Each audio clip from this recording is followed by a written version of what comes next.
quero deixar aqui claro, porque muito se questiona porque eu fui na condição de advogado e porque depois passei a falar. São dois momentos distintos. Eu vou adiantar porque, com certeza, eu serei abordado sobre isso. Realmente, na primeira entrevista, eu fui como um advogado que iria prestar um serviço. E eu confesso, senhores, eu trabalhei na área da Polícia Federal, sempre na área de narcotráfico.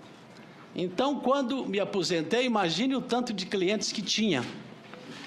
Então, nós como os advogados, talvez nós temos que ouvir muitas coisas que nós não gostaríamos de ouvir. Mas, como profissionais, a única coisa que nós podemos fazer é recusar esse tipo de trabalho.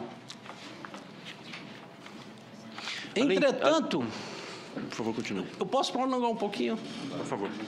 Então, entretanto, como o trabalho parecia ser legal, houve as tratativas, depois esse incidente dessa outra proposta, e talvez nós ficamos no aguardo, já com as relações estremecidas, de um outro contato.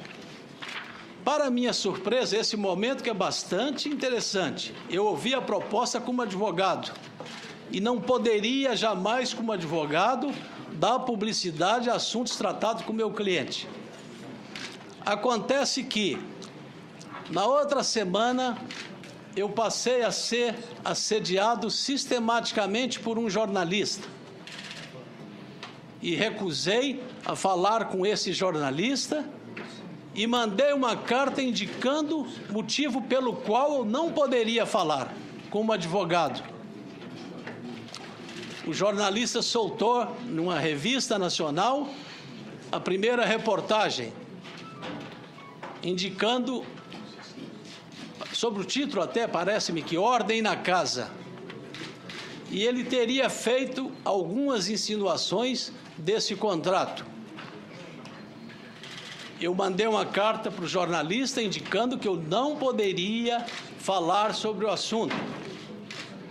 Na semana seguinte, mais uma vez, esse jornalista, de forma bastante insistente, quis falar comigo. Só uma parte, senhor presidente, se eu posso completar a pergunta. Quem era o jornalista e se Vossa Senhoria conhecia ele de bastante tempo? Conhecia, era o jornalista, parece que o chefe da Veja, Policarpo Júnior.